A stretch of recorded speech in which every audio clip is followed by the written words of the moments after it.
Hello knife fans, my name is Mike Meditol, Meditol Handmade Knives out of Sherman, Texas. And I've had a couple of folks ask me if I would do a short video on my process for working down the bevel of the knife. Not only to get the bevel at the right angle, but also get the edge set up properly. So what I'll do is give you a quick view of the process that I use, and then I'll go right into working on the blade. First thing we'll do is go over here and take a look at the metal I'll be using. I'm currently working with stainless steel. I tried some work with stainless steel using the forge, the gas forge, as a method to heat treat, and it can be done, and I've seen folks online that have done it, but I can't get a consistent hardness on my stainless steel by using the forge. I ended up going ahead and investing the money in a oven. I got an even heat oven. So if you're going to do stainless steel, I would highly recommend going the oven route. Trial and error, and it might even save you some money going through the process of buying a temperature gauge and those type things. But with that, we'll go over and take a look at the knife blades I'm going to be working on. Okay, like I said before, I've currently been working with stainless steel, and the knife I'm going to be working the bevel down on today is this one here. This is a CTS XHP stainless steel. I picked this up from Specialty Metals LLC. The 62, that's the Rockwell hardness that I've tested on it. And you can see there that all I've done is work that blade down with 400 grit belt on my grinder, and then I came back and just put about a 24-degree edge on it, and I'll show you how I'm going to work that down and come back and sharpen that later. This is one I've already been working on. This is a 61 Rockwell hardness, and you can see some small scratches in there. I have worked that blade down. I'll probably go back and start with about 1,000 grit and work up to around 2,500 grit, and then go back to the buffer to get that one down nice and shiny. These are a couple others I've been working on. I'll just show them to you real quick.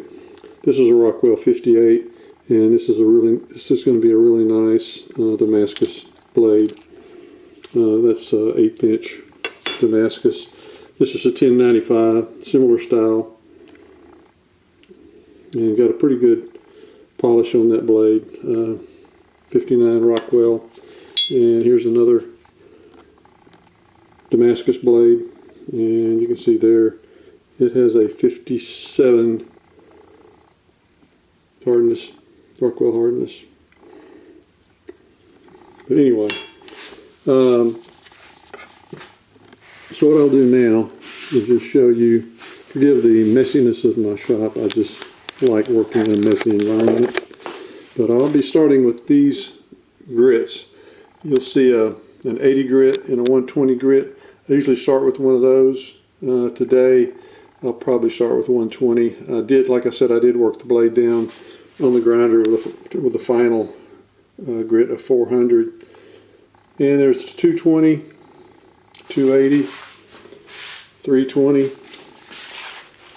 400, 600, 800, 1,000, 1,500, 2,000, 2,500. Proof positive that I do use all the different grits.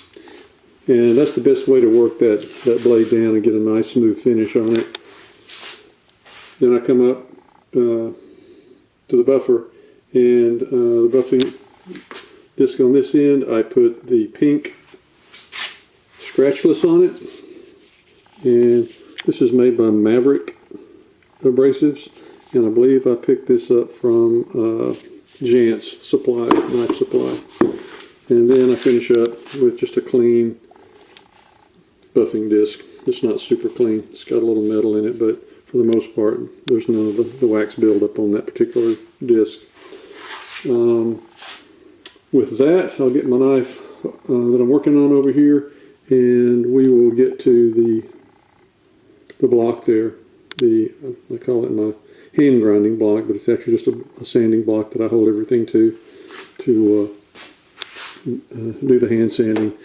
I put the sandpaper on this block here. That's a 1x1 walnut piece of wood with a rubber backing on it. I'll probably mention that again in the next step. Okay, let's get started. Be right back. Okay, this is my block that I do all my sanding on for all my blades, and I do sand all of them, hand sand all of them.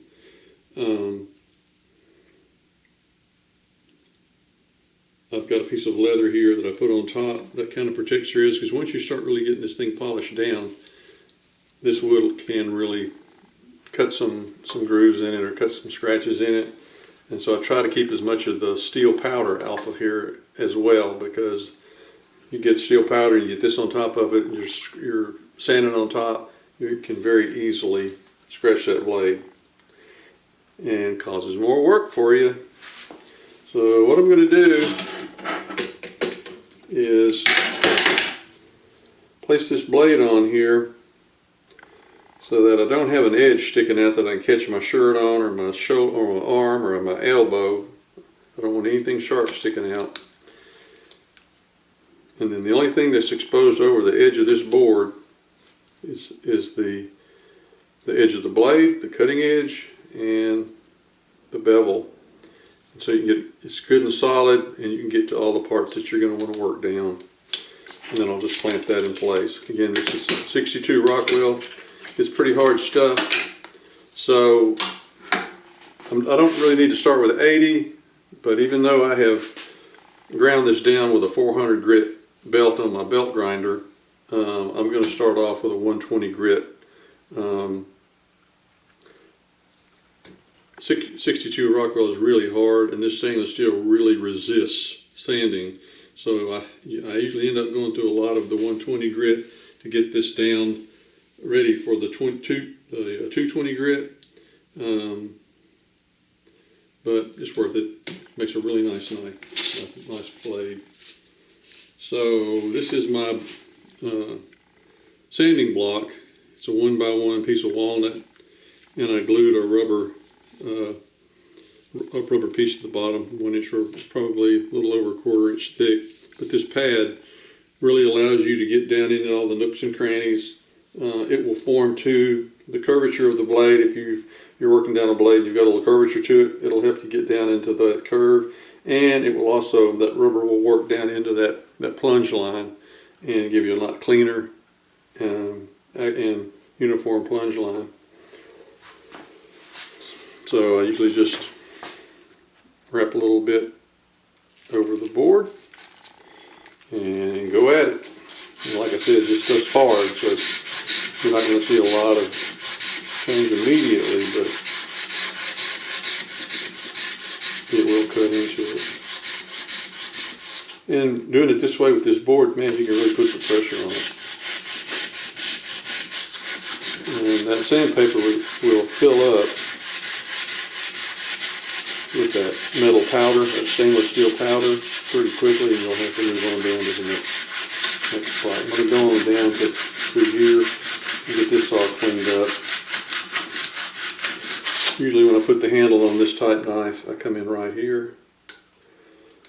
So I like to go down here and keep this uniform and sand it the same consistency of the blade. This back here, I'll just clean that up with a 120, because all I'm going to use that for is gluing the handles too anyway.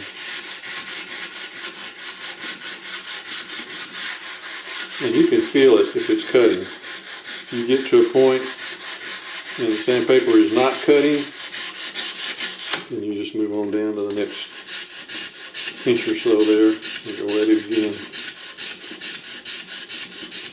This piece of stainless, by the way, is about 1 inch wide. This is a real nice little Skinner daily carry. I've sold a number of these to outdoorsmen, primarily hunters that like to bird hunt and hunt small game. Skin out a deer with it if you really wanted to. I have not. You can see I've already done the jimping on the spine. I usually do the jimping before I grind the blade because you don't want to get a blade down to the last steps and then do your jimping and then screw up your jimping and you're going to start over. So I usually do the jimping first thing after I cut it out so I don't have to worry about messing it up when I've got the blade finished.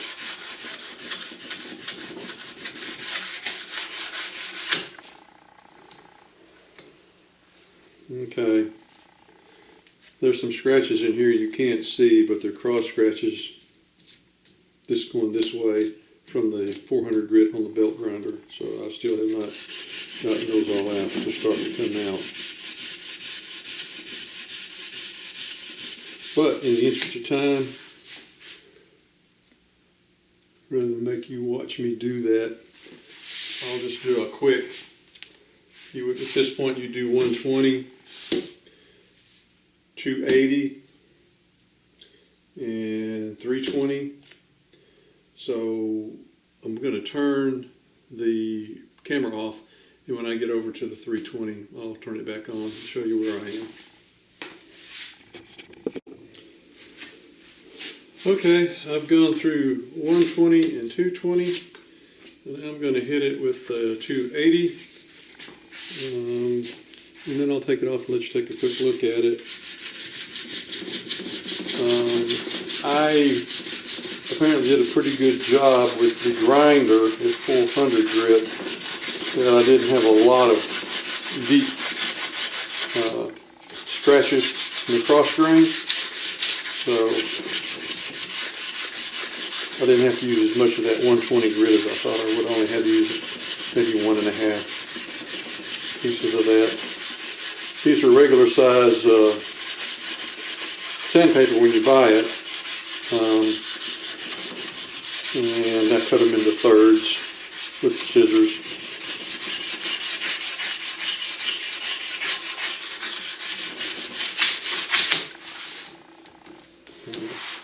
Working down pretty good. That was 280 grit. Kind of show you where we are. That's 280 grit. You can kind of see the scratches in there. And the scratches get smaller and smaller, of course, as you work down the different grits. So what I'll do is I'll go ahead and turn off the camera again, and I'll work through 3 or 4 more grits, and then we'll take another look at it. Okay, where I am now is I'm on 1000 grit sandpaper. I've gone through the 400, 600, 800, and I'm doing 1000, and at this point this paper is so fun, the grit is so fine you're mostly polishing, and if you do get to the end and you still see a few scratches in there, you can go back to like 800 or 1000 and start back through there, try to get those scratches out if they really bother you that much. It doesn't really affect the quality of the knife and the cutting ability of the knife, but some people like to have a mirror finish. It's just, when you're sanding here, work into that plunge line. Let that rubber just really push back into that plunge line. It'll give you a nice clean plunge line. And the other thing is, when you're working these different grits of sandpaper, get out here on the edge and work that edge down. I guarantee you, at the end of all these different grits of sandpaper, you won't have to do much work with the wet sharpening stones, because it's going to be a sharp knife when you get through all these grits. That's why I usually pay a little bit of attention to those edges with each grit.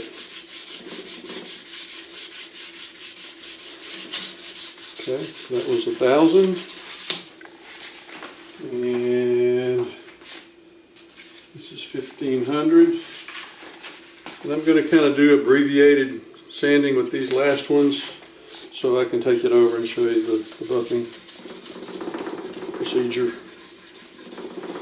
Matter of fact, after I do this 1500, I'll probably just go ahead and take it out, and we'll go do one side over there. I can go back and clean it up later, but give you a better idea. But you go ahead with the same process. Some people take it up to a 3,000 grit. I usually don't. If I have the patience to get up to 2,500, I'm doing good. So what we'll do now is, that was 1,500. I'm going to go ahead and bring it over to the buffer. And what I'll do is turn this off, set up over there by the buffer, and I'll be right back. Okay, this is my buffer. I went ahead and sanded this down with 2,000 grit, so we're at 2,000 now. This side is what I put my pink scratchless on, and then this is just a clean buffer. Of course, it's not very clean, but when you start getting a buildup of wax on here, it'll transfer over to the blade. So you probably have to change this out after 10 or 12 blades are polished on it. Just kind of depends. Once I use the scratchless over here, the pink scratchless, I will clean this blade up real good with acetone before I bring it over here and use it here. And that'll help prevent getting a buildup of wax on here from using these compounds. And again, this is the pink scratchless compound that I'll be using. I think I got it at Jan's, but pretty sure. So with that, I'm going to take this blade and let it down here. I don't know if you can see, that's the back side where we haven't done anything to it yet. And that's ground down with 400 grit, and then I kind of took the edge off with the same 400 grit. So right now it's pretty sharp.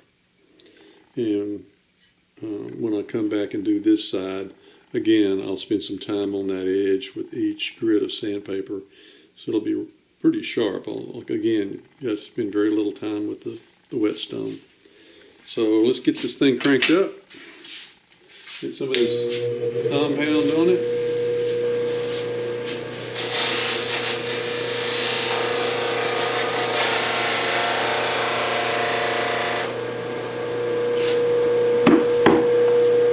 And then I'm going to, kind of lightly, I don't put a lot of pressure on it when I'm doing this, and it'll help take a lot of these little scratches out. Hold this blade tight. You don't want that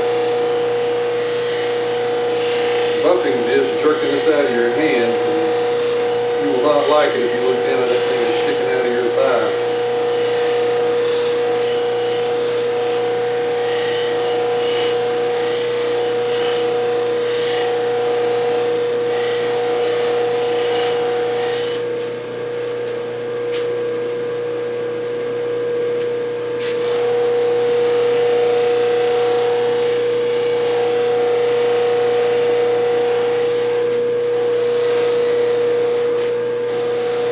Same direction with the disc as I did when I was sanding it.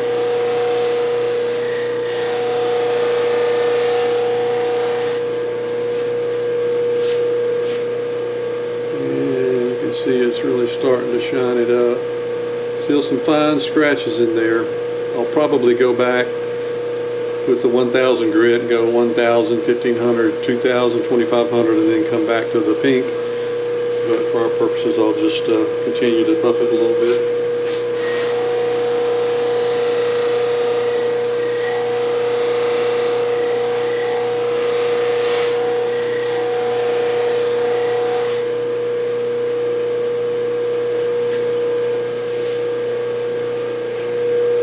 Okay.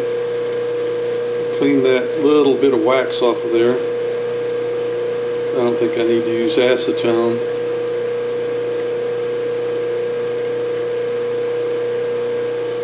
And we'll buff it up a little bit over here with the clean disc. And again, I do it lightly, don't put a lot of pressure on it.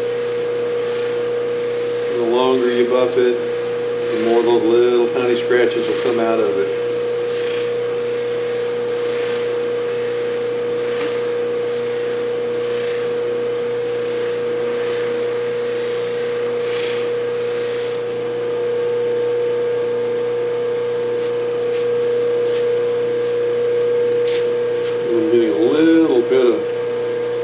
wax buildup, very tiny amount from that buffer.